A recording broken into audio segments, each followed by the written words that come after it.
Tai baigiam tą pradinę ergonomikos temą, ane, ir tiesiog irgi va tokios lengvos išvados, jeigu pradėt nuo visų kilnojimų ir visa kita, ane, tai dar kartą kartoju, akcentuoju, daug visko pamatę, daugybę pratimų, daugybę paaiškinimų, ką su tais pratimais veikti, ane, kaip juos valgyti ir juokauju, ane, kaip žiūrėti ir kaip suprasti, ane, tai bet kas yra svarbiausia, ne, tai visada galvokite apie save.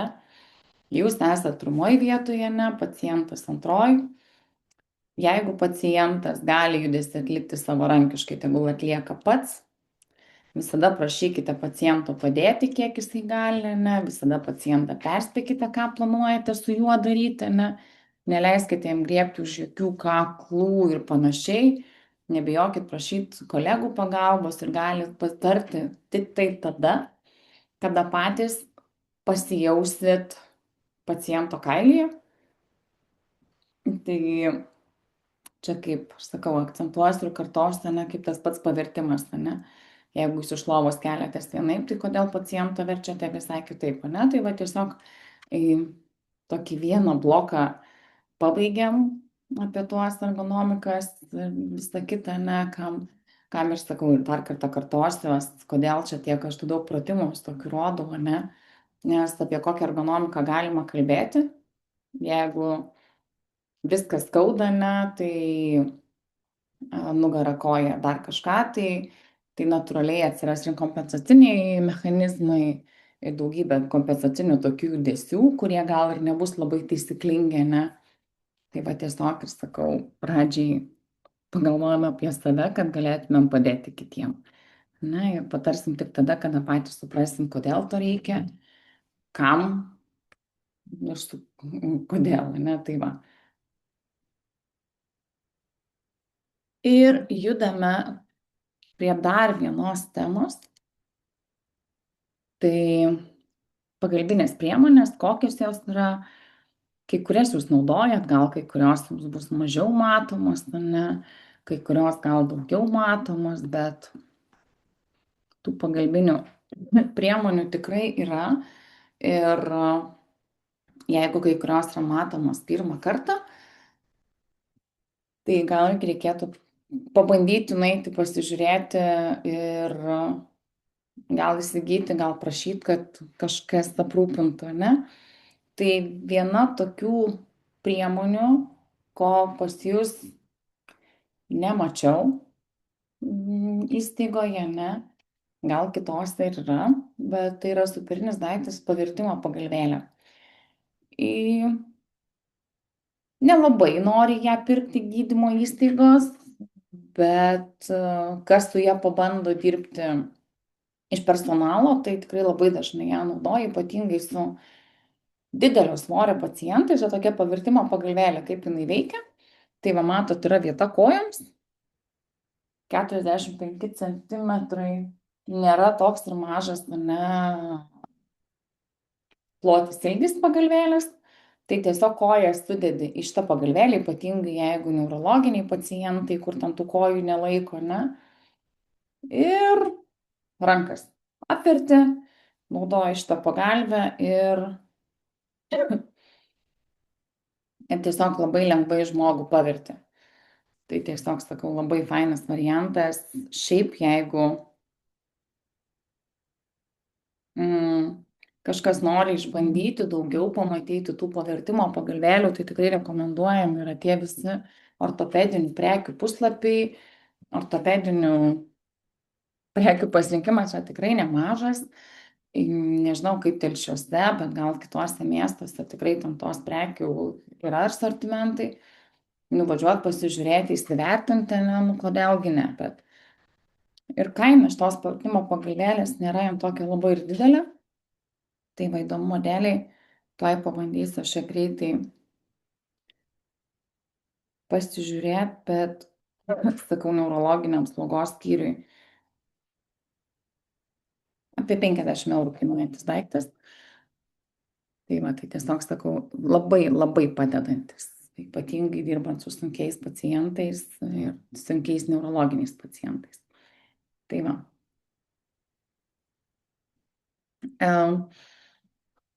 Kaip ir aprašymė rašo, kad jinai yra skirta paralyžiuotų pacientų priežiūrai. Pagalbė tinka žmonėms, kurie yra prikaustyti prie lovos, kurie turi apatinių galūnių lūžius, yra po operacijos ir negali judėti, ne?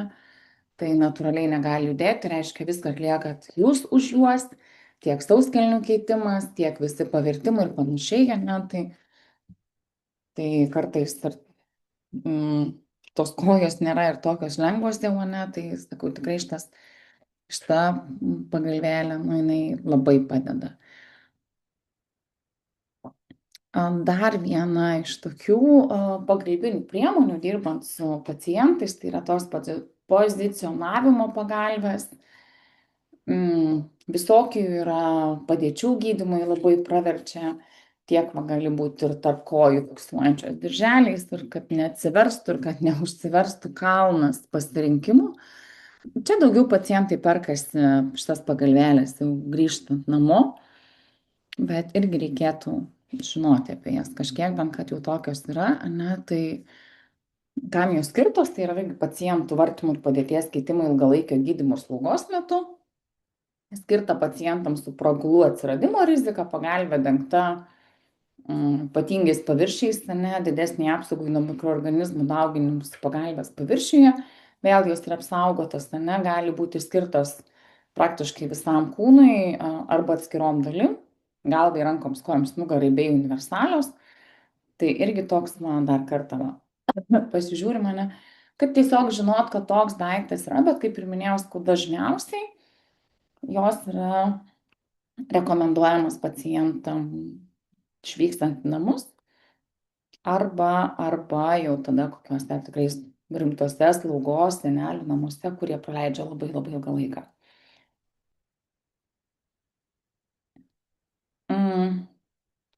Dar irgi pas jūs mačiau, tai yra tas herkulino perkelimo diržas.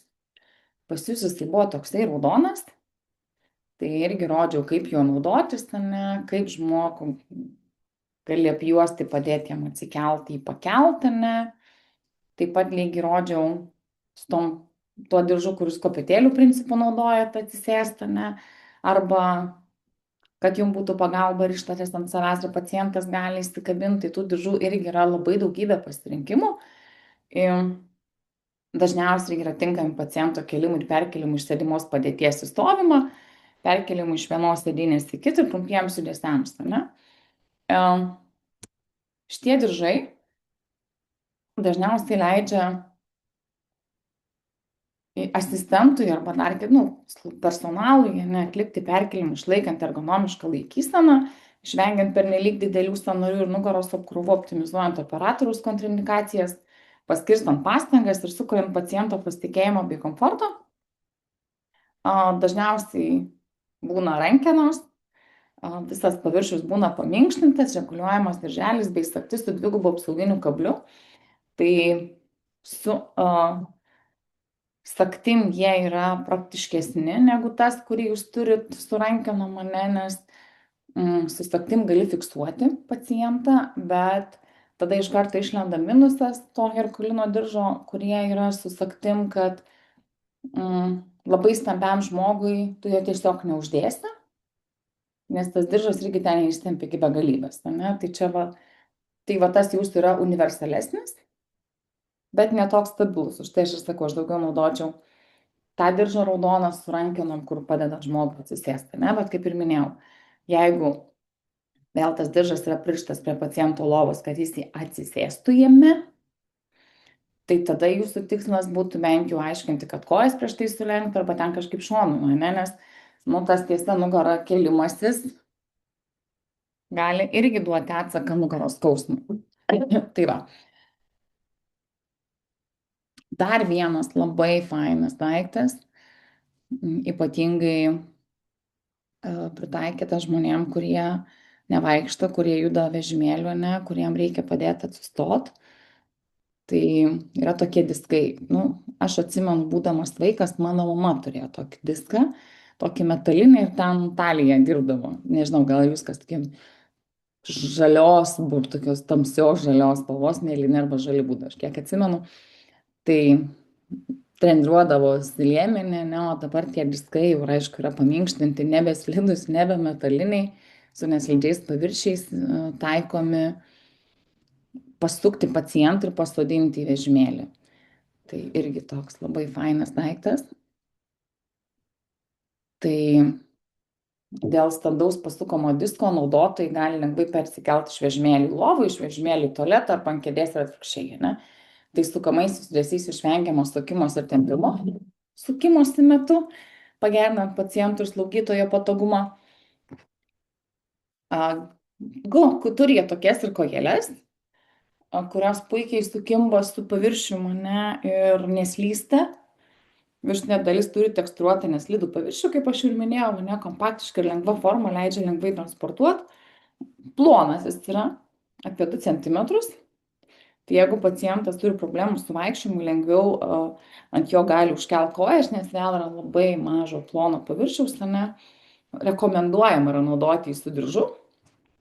Tai va dar kartą pasižiūrėkit, kol aš aprašymą čia jums perskaičiau, ne, tai sakau, prisiminkit tuos sinodinius diskus. Manau, dauguma iš jų turėjot, nes jeigu aš jau mačius, tai manau, dauguma tikrai turėjo, buvo labai jau toks keistas daiktas, rotaciniams judesiams lavinti sveikiems žmonėms, ne. Bet visai smagus. Mes, man atrodo, su broliu galiausiai sulaužėm jį mamai. Taip, dar vienas toksai geras daiktas, tai yra vaikščiojimo diržas.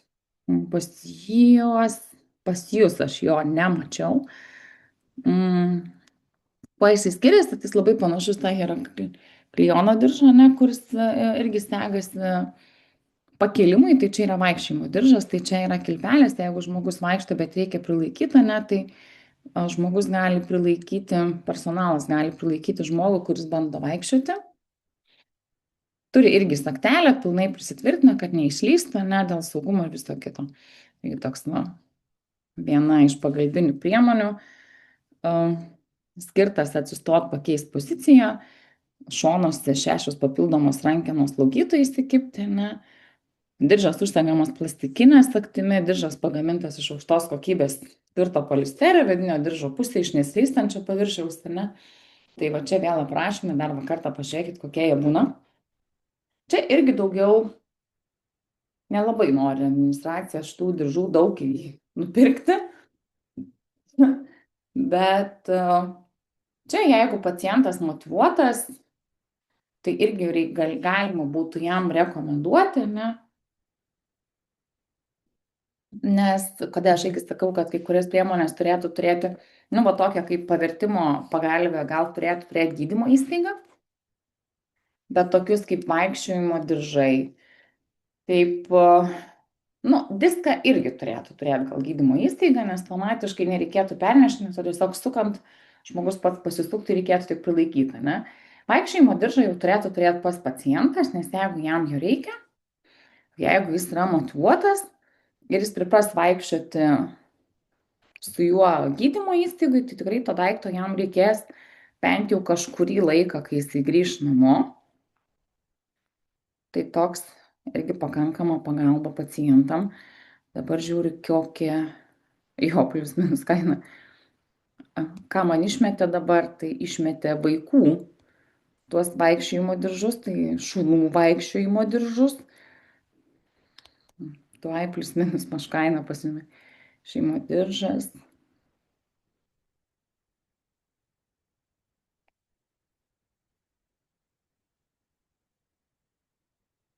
Nėra kainos, bet tokiais irgi eina apie 40-50 eurų. Apgavau 75. Tai vėl gal ne kiekvienas pacientas gali savo leisti, ne, bet tai yra tikrai puikiai pagalba, norint tobulėti, nors kaip ir sako, sveikatai nereikia nieko gailėti, ne, tai čia yra pagalbinės priemonės. Taip. Dar vienas pagalbininkas, tai čia jau einam prie pragulų profilaktikos, tai yra tos pragulų pagalvėlės, Turi daugybės pavadinimų, tai čia yra tos Bubble Exclusive, tai jau yra pakankamai aukšto lygio, derinamos, irgi daugiau gal taikomos namuose, jeigu nėra funkcinės lovos su tais visais speččiužiniais, bet puikiai irgi pragulų profilaktikai.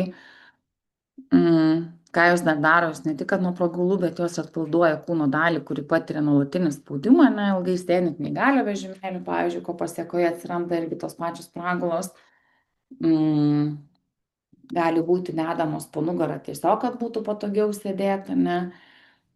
Taikoma, norint atpalaiduoti sėdmenis, uodegikaulį, dubenį, nes jos yra pakankamai didelis. Nėra čia kaip kokia barankytė, ne po keliukų, ne. Tai jos turi pakankamai didelį paviršiaus plotą užmauš, tai gali būti, sakau, gali būti ant jų ir sėdėt.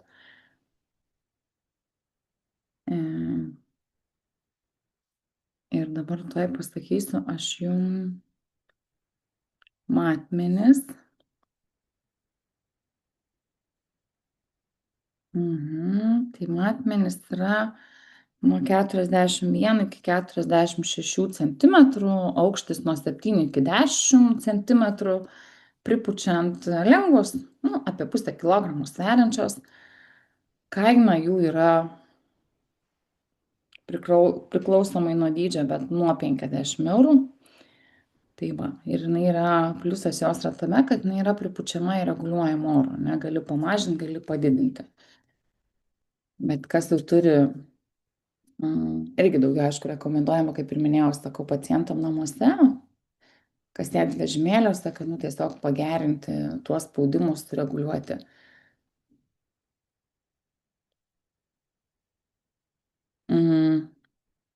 Čia eina kalba apie pragulų profilaktiką, tai jau čia pagalvėlių yra didesnis pasirinkimas, ne, tai šitos yra tokios spurgos formos, ne, kam jos yra skirtos, tai jos tiesiog irgi pragulų profilaktikai, kaip ir minėjau, ne, atpalaiduoja kūno vietas, kuriams grėsia pragulos.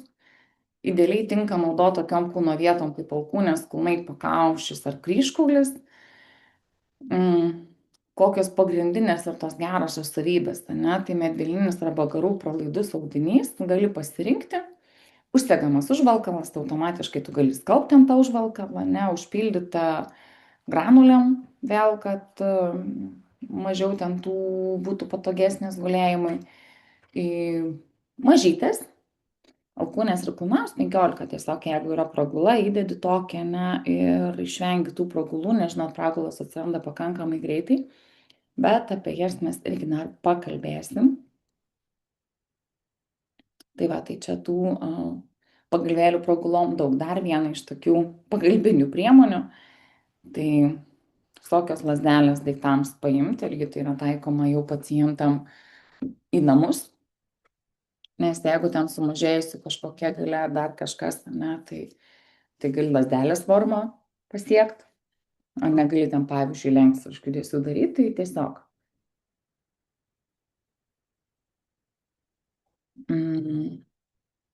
Gali vėl pagamintos jos dažniausiai iš aliuminio, plastikinė rankena, griebtuvų tokio, ne. Griebtuvė gali būti montuotas ir kabliukas, ir magnetukas, kad lengvai būtų galima pakelti ant smulkius daiktus, jeigu ten pametei kažką, susilenkt negali, ne. Griebtuvą galim ir sukioti, kad keliant nereikėtų sukti riešo, lazdelės ilgis 74, dažniausiai irgi yra skirta kažką paimti, kaip pats susilenkt negali. Ir šitą daiktą jūs, manau, esate mačiusius, ne? Tai čia tas, kuris stovi rūsy arba slaugos skyriuje, ne, tai elektrinis keltuvas profesionalus, aišku, taikomas yra jau sunkiem pacientam kelt, perkelt, pernešt, nuo grindų tų pačių pakelt, jeigu kažkokia nelaimė nutiko, ne. Kas su jais yra svarbu?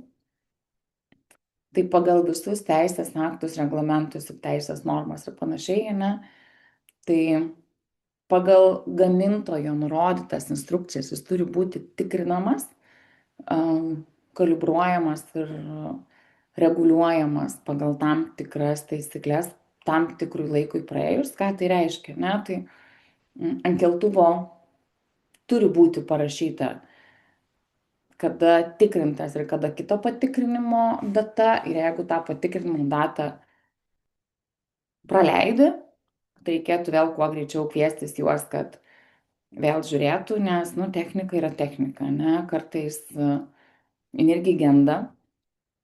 Labai svarbu rekomendacijų laikytis. Jeigu parašyta, kad kelia 150, tai maksas yra 145. Tai reikėtų atsižvelgti.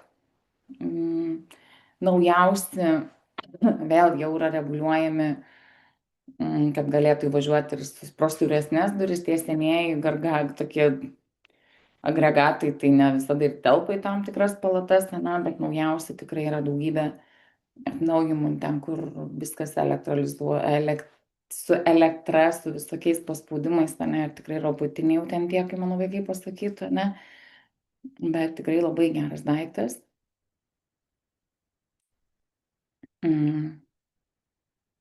Gali būti ir jo pernešimui, judėjimui ir gabenimui netaikomas. Persodinti vėl kažkokį iš į lovos vežimėlį, nepadeda atlikti kasdienės higienos priežiūros procedūras, ne. Tai tikrai sakau, matot, turit kai kurios naudojat, ne, ir vėl, jeigu jau žmogui ligoninei reikia šito daikto, tai tikrai jis taip neapsieis ir namuose be tokio daikto. Tai va, tai tas irgi yra svarbus, ko aišku reikėtų rekomenduoti, kai kurie yra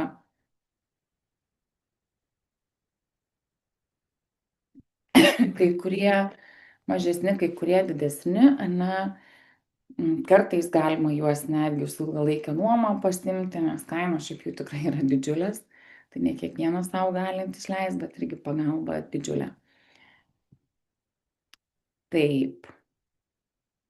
Ir ką, baigiam mes ir dar vieną tą temelę apie pagalbinės priemonės, ne.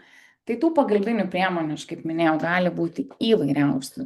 Tai čia paimam tik tai tokias gal labiau pažįstamas, ne, labiausiai naudojamos, tai yra ir pagalvėlės.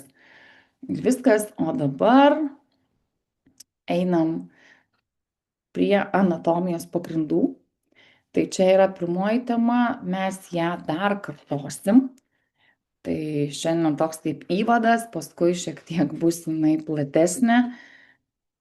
Nes šiaip ir mes labai daug anatomijos valandų aš jums turiu išdėstyti, tai tikrai gal tiek ir nebus. Bet apie anatomiją pakalbėsim, kad bent jau prisiminti tą bendrinį suvokimą, su kuo ten kas turėtų būti ir žiūrėti, žinoti. Nes, nu, anatomija toks dalykas. Aš kaip pati ir sakiau, jūsų ar ne jūsų grupiai, tai anatomija pas mane pačia buvo pirmo kurso, pirmą pusmetį.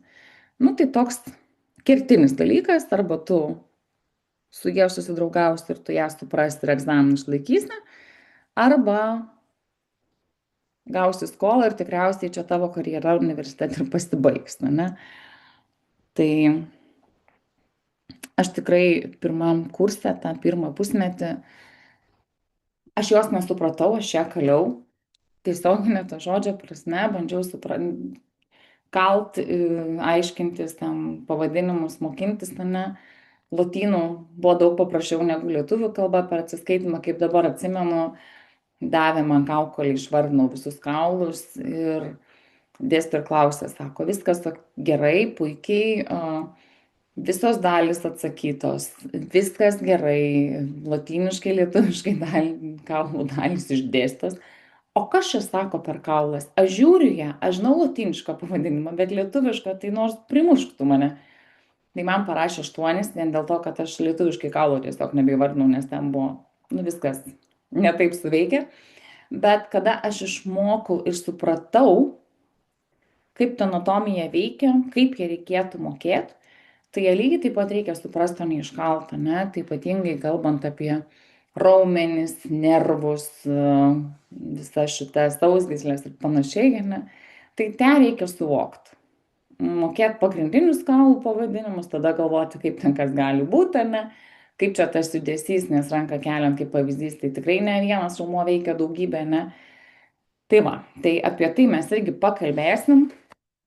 ir pradedam tuos anatomijos pagrindus, nes kuriuos tikrai žinoti reikia, prisiminti reikia ir kuo dažniau tu jas kartoji, tuo paskui paprasčiau, ar ne? Paskui man tiesiog jinai įdomi pasidarė. Aš netgi, kai mokiausi magistrą, tai baigiau magistrą, man pasiūlė stokti doktorantūrą. Kas ir keisčiausia buvo, kad nelabai mėgau šitos anatomijos bakalaurę, bet mokantis magistrė teko kelias paskaitas pavaduoti dėstytojui ir mokyti anatomiją studentus pirmo kurso ir galvava, kaip tu apsivertėjai, ne? Tai va, bet apie viską nuo pradžių, tai realiai kas yra ta žmogaus anatomija, ne, nuo ko jinai prasidėjo, tai pirma anatomija yra mokslas, mokslas apie žmogaus kūno sandarą, formą, struktūras, šių struktūrų vystimasi ir atliekamas funkcijas.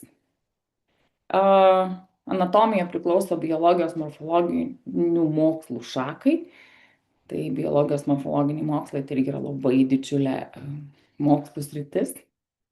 Ir anatominės studijos gilinasi tiek į aprėpiamus, akiai matomus kūno požymius, kaip organai, jų sistemos ir taip toliau, tiek į visiškai mikroskopinės kūno funkcinės detalės, kaip pavyzdžiui, individualias ląsteles ar audinius. Ne? Tai šią kategoriją patenka histologija ir citologija, tai yra visokie kūno skysčiai, jeigu dar paprasčiau kalbėti, ne? Tai istorija, šiek tiek anatomijos, irgi aš kai ruošiausi šitom paskaitom visom, tai tikrai labai nustebau, kad ant kiek senai buvo pradėta gilintis į anatomiją. Mums tai labai paprasta šiais laikais, tai nereikia kažko, tu įsivedi ten į internetą, gerai, prieš kokį ten 15-20 metų, tu į biblioteką, ne, bet kai žmonės gilinosi, kai atrodo rašyti nelabai dar mokėjo, tai man tai yra kažkas wow, tai mane visada žavi ten ta šiek tiek istorija, bet ta senovės istorija, tobulėjimo istorija, nes šiaip istorijos tikrai nesu, datų nemoku, istorija ne mano arkliukas, bet vystimosi istorija, žmogaus tobulėjimo istorija, tai yra kažkas wow, ne, kaip jie viską ten sugebėjo ir išanalizavo, dar gydytojais dirbo. Tai va, tai tos pačios anatomijos mokslo šaknis siekia 1600 metų prieš Kristų, ne, kuomet Egipte buvo pradėta gilintis į žmogaus kūną sudarančias dalis ir buvo atpažinta širdis su kraujagyslėm. Tai įsivaizduokit, kaip tai buvo labai seniai. Ne, jie atrado kraujagyslę, širdį, kepenis, blužnį, inkstų, šlapimo pūslę ir šlaplę. Atpažino tokius organus. Tikslių visų jiems pažįstamų organų funkciją egiptiečiai gerai nesuprato, nežinojo, ką tiksliai atlieka inkstai ir laikė širdį organizmo pagrindu. Na, tai jau kaip ir tokios, žinant, kaip seniai tai buvo, pakankamai rimtos anatominės žinios. Ne, ir vėliau, 4-5 amžiui prieš Kristų, anatomijos mokslas tapo panašus į tokį, koks yra dabar. Čia sunkiai susivokiama, bet. Ir pirmą ten tą anatomijos mokslų analizės pradėjo graikų fiziologas Hipokratas 460-377 metai prieš mūsų erą. Ir Hipokrato studijų dėka buvo suprasta raumenų kaulų sistema, pradėtos geriau suprasti daugelį organų, pavyzdžiui, inkstų funkcijos. Tai va, tai tokios yra anatomijos mokslo šaknys, ne, pakankamai senos ir nežinau, kaip tai buvo įmanoma, bet anksčiau ir gydydavo ir pakankamai, kaip sako, tie šamanai žolelėm ir šiaip nušvitimais mokėjo išgydyti, ne? Tai va, tai tikrai pakankamai senai čia viskas prasidėjo su anatomija. Ir dar taip pat 4 amžiui prieš Kristų anatominės studijas plėtojo ir Aristotelis, tai mūsų sakau, išminčiai Hipokratas, Aristotelis. Ne veltui yra Hipokrato priesaika, kai tu baigi medicinos mokslus, ne? Kad prisieki saugot, gelbėt ir padėt, ne? Ir kai anatominės studijas plėtojo Aristotelis, tai buvo išrastos ir skrodimo technikos, po pirmą kartą vienos nuo kitų atskirtos arterijos ir venos, geriau suprastas ryšys tarp organų. Šiaip arterija ir vena yra pakankamai plonas siūlas esantis mūsų viduj. Tai kaip jas atskirti, nelabai turint tam tikrų priemonių, mechanizmų ir taip, tai, nu, aš sakau, man čia yra kažkas stebuklingo, bet ne veltui ir buvo išminčiai žinomais iki šiol, ne? Žmonių lavonų skrodimas prasidėjo dar 4 amžiuje prieš Kristų pabaigoje, Aleksandrijoje. Šie tyrimai padėjo daug geriau nei anksčiau suprasti žmogaus kūno struktūrą. Taip, ir paskui šiek tiek buvo toksai tarpas tarp tos anatomijos gilinimosi. Faktas, kažkiek tobulėjo, kažkiek žmonės daugiau vis atrasdavo, ne, skrodimai metu aiškindavos, kas tai, bet vėl suaktyvėjo visos studijos, visokie tokie, tai realiai viduramžiais, ir tai buvo Leonardas da Vinčis, kuris vienas iš nedaugelio besigilino į žmogaus kūno sandarą, ne? Tai Da Vinči žinom kaip išradėją, kaip Mona Lizos sukūrėja, ne? Bet šiaip jis ir anatomija labai domėjosi. Ir šiaip buvo, nežinau, pažiūrėkit, kas filmą apie Leonardą da Vinčį, gali būti tiek iš vaikiško filmuko, filmo, tiek iš suaugusio. Tai žmogus